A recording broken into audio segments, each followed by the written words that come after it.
السلام علیکم ناظرین، آج ہم آپ کو بتائیں گے ایک تاریخی مذاکرے کے حوالے سے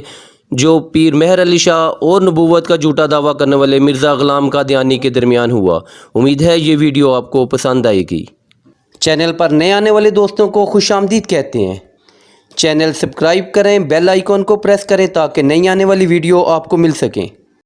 صحابہ کرام رضوان اللہ علیہم اجمعین کے دور کے بعد پہلی صدی سے لے کر آج تک ہر زمانے اور پوری دنیا اسلام میں ہر ملک کے علماء اسلام، ہر ایک مسلک سے تعلق رکھنے والے مسلمان اس عقیدے پر متفق ہیں کہ حضرت محمد صلی اللہ علیہ وآلہ وسلم کے بعد کوئی شخص نبی نہیں ہو سکتا، اور یہ ہے کہ جو بھی اس منصب کا دعویٰ کرے یا اس کو نبی مانے وہ کافر ہے۔ حضرت امام ابو حنیفہ رحمۃ اللہ علیہ کے دور میں ایک شخص نے نبوت کا دعویٰ کیا اور کہا مجھے موقع دو کہ اپنی نبوت کی علامات پیش کروں۔ اس پر امام اعظم نے فرمایا کہ جو شخص اس کے لیے دعوے کی کوئی علامت طلب کرے گا وہ بھی کافر ہو جائے گا، کیونکہ رسول اللہ صلی اللہ علیہ وسلم فرما چکے ہیں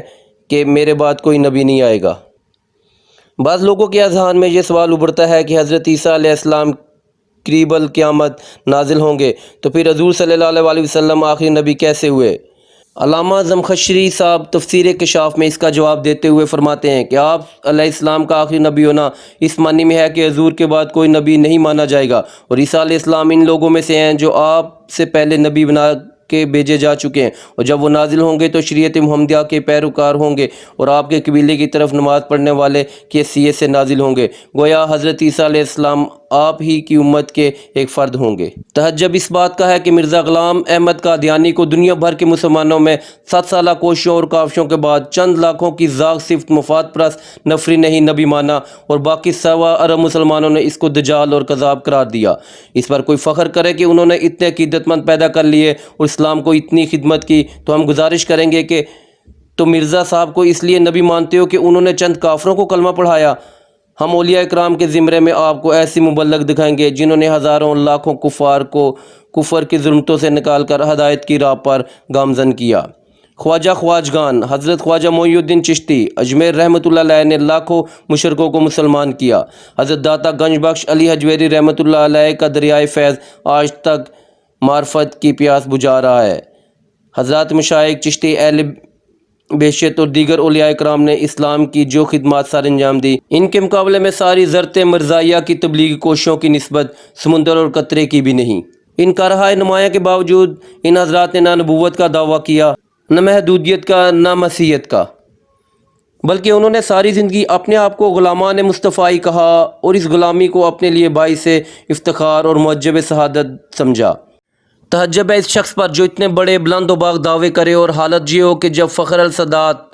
پیر مہر علی شاہ گولوی رحمۃ اللہ علیہ نے اس سے کلمہ طیبہ کے معنی پوچھے تو اس کے ہوش اڑ گئے، اور پھر جب اس نے اعجاز المسیح نامی کتاب بطور معجزہ پیش کی، حضرت پیر مہر علی شاہ نے اپنی مشہور زمانہ کتاب سیف چشتیہ میں اسی کی کتابوں کی 100 کے لگ بھگ غلطیاں نکالی، اور خاص طور پر فی سبین یوم من شہر الصیام پر تو طلباء نے بھی آوازیں کسی کہ قادیانیوں کا رمضان شریف 80 دنوں کا ہوتا ہے۔